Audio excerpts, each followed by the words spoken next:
Leisa Holland-Nelson, co-host of Culture Club HTX.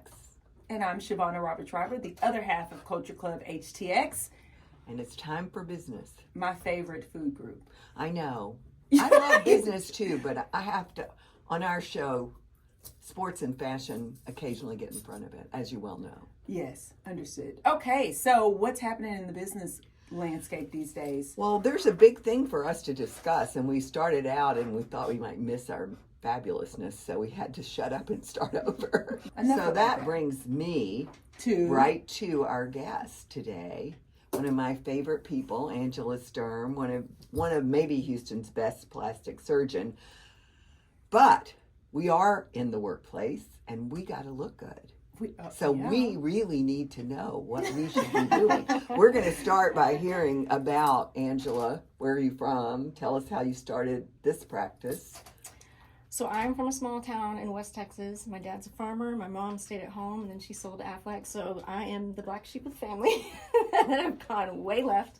Wow. But it's so fun. In the beginning, they would ask me, "What are you doing? When are you going to get a job?" Well, I'm a doctor, people. I'm like, well, I will get a good one eventually. Yeah, like, it just trust me. Time. Yeah. And then, well, why couldn't you be like a useful doctor? You know, like an OB-GYN. Useful? Yeah, I was like, oh, little do they just know. wait. Exactly.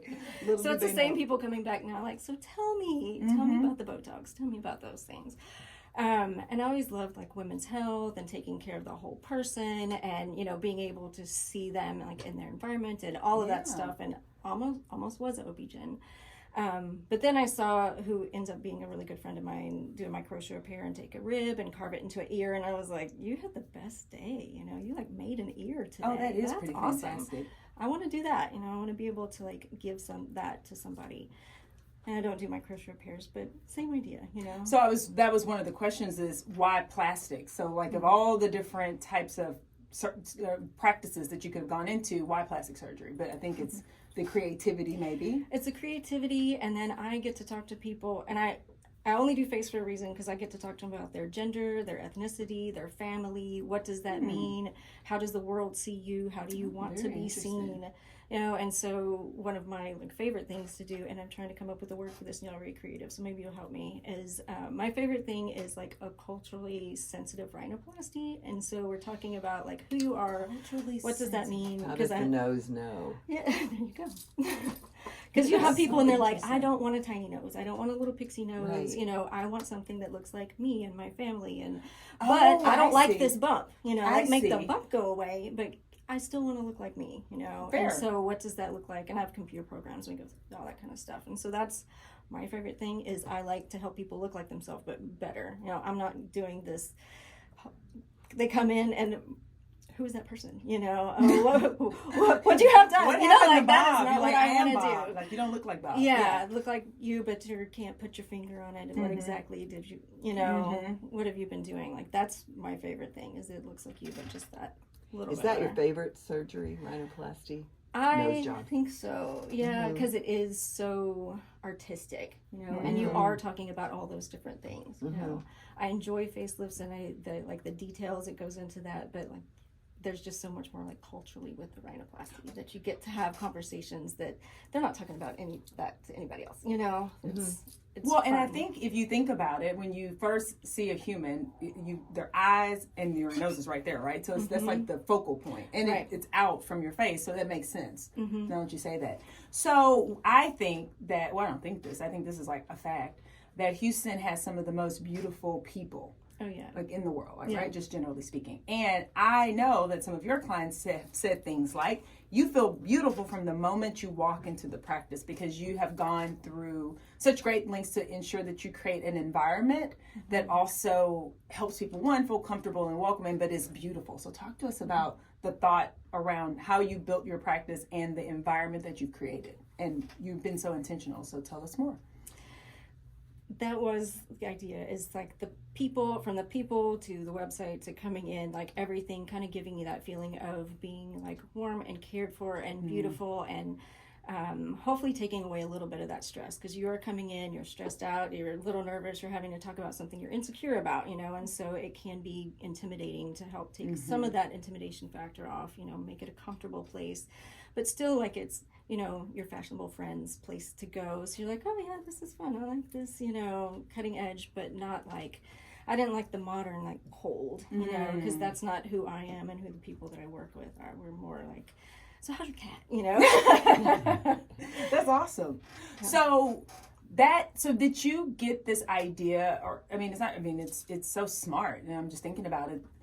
How did you know? Did you just intuitively know the space is just important as the procedure and the service? Or did someone kind of give you a pro tip, or did you just intuit that was something that you need to focus on? I've always been interested in like the business side of medicine, because we don't get any of that in any of our training. And so just reading books and talking to people and just thinking about like your branding and what all of that is and how you tie all of that together. And so whenever I left my original practice and started this practice, that was something that was really important to me. It was like good parking, easy to get to. Yes. And then that feel that we wanted people to have. Because I originally came in and I was looking for half that size. And I walked in and I was like, oh my gosh, like this view is it. This is it. And like, it's fine. It's going to be fine. You saw the papers. It's going to be fine. Well, I should just let everybody know I am a customer. And it is absolutely a wonderful place to walk into. But it's transformed. I can't remember how long you've been there, but it's grown and changed and morphed. And I want you to talk about that, because there's way more than plastic surgery there. And our whole idea is to take care of, like I said, the whole person, right. Start to finish, top to bottom. So we have subspecialists in every area. So we have an oculoplastic surgeon, Dr. Hamill, who's absolutely amazing. And that's all he does is eyelids all day long. And so all of the intricacies, all the things that go into that.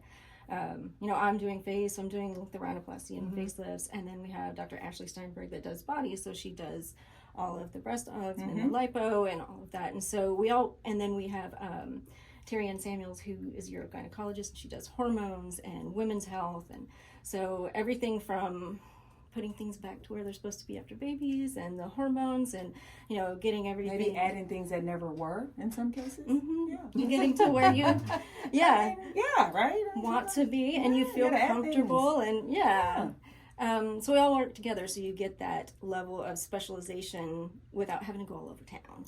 That is key, because convenience. And it's something, like you said, there's anxiety, it's something, in some cases, people are coming in to correct something that is a source of insecurity. And so the fact that it's convenient, comfortable, that's like check. Yeah. And a beautiful place for events, which she has a lot, because you're so involved in the community. And a big experience last Friday. Tell us about Go Red. So I was honored as a Woman of Impact for the American Heart Association. We had the Go Red luncheon.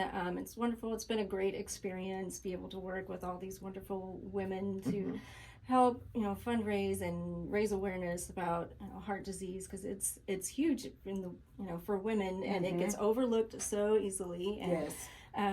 Just to be able to get people to understand, like, what are the symptoms? When should you worry? When should you go to the doctor? And then also fundraise to be able to get better treatment. So amazing people to work with, and it was a really good experience, and something that, if you don't take care of your heart, none of the rest matters. Your heart will take care of you. It'll get you. That's heart disease was my original family disease. Oh. My grandfathers died of heart disease. My parents, it was our family disease. I never thought that we'd have anything else. And even the cancer that my mother, my sister, and I had was so minor. It was really nothing. Comparatively speaking? Comparatively speaking, yes. It was cured and all of that. But so I'm, constantly watching blood counts and blood levels and all that stuff. So you're obviously super busy in your practice, of course, but you're doing things like Go Red and being a part of that initiative and being honored at the luncheon. You also have a family. Yes. So talk to us a little bit, because and the reason I say is I think sometimes people think about doctors and people who have demanding careers and jobs like doctors are one-dimensional, and you're not. This is why I love the fact that you were honored for Go Red because you're a person that's impactful in the community, not just in practice. So tell us a little bit about your family. So I have 2 little girls. They're 3 and 5, and they're about to have birthdays this month and next month. So they're exactly 2 years apart. And very curious and wonderful and sweet and like tornadoes. They never stop, you know. So the one whose birthday is next month, when's her birthday? May 24th. So my birthday's the 21st. My grandmother's the 24th, and she's named after my grandmother. Or hers was the 23rd, and then she was born the 24th. So that's this month. This month. And then the other one is in June? Yeah, When's June her 18th. I'm June 8th. Oh, really? Yeah. She's trying to find out. So all of us are Geminis. I was really kind of getting to that. See, very graciously. So tell me, June when? Excellent. Okay, so how can people learn more about your practice and the events? So the events that you have, are they only for patients, or can anyone come if they just want to come check it out? Right. Anybody can come. It's a great way to just come in, check it out, check out the space, not intimidating way to come in, hang out, see what's going on. And then we support a lot of different organizations from like the Nehemiah Center. Oh, you're Tanya LeBay? Yes. I'm friends with Tanya. Are you? She's the best. She's the best. To a bunch of different organizations, and so it's a way to like give back, and then also come say hi and hang out with us. We will advertise these on our social media. So how do people find you? Tell us about. So our website, easy. It's www.drangela.sturm.com. All of my socials are Dr. Angela Sturm. We do have a med spa, or I like to call it like a medical aesthetic practice, and that's aesthetic specialists. So you can find that aesthetic specialist HTX.com, because I love the HTX too. We do. Yes. You're our third HTX today. Really? Seriously, yeah. So tell us, do you have an event coming up this month or next month that we can kind of keep on our radar? So we have an event with y'all. Yes. Next month. Yes. Oh, yes. So we're going to make it a glow and go, get ready for the summer. Fabulous. So all of the things that you can do that are low downtime, high glow factor, be able to That's go out and like. you look great. So we'll have specials on all of that. We can put all that out there. And you can find out about it on our social media. And on ours. And on ours. Oh, and also, if anyone calls and they say they found out about us from here, we'll have, and we had talked about free dermaplaning, but we can do a free facial. So it's Glow and glow, people. Here we are. Excellent. I'm so ready. I need it all. I need all the things. We need every single thing on the That's our favorite, all the things. It is. Well, thank you so much. This has been so fun. We're so excited. We cannot wait for our live remote. Yes, it's going to be so much fun. It's going to be so much fun. And with that, we'll be back. Bye.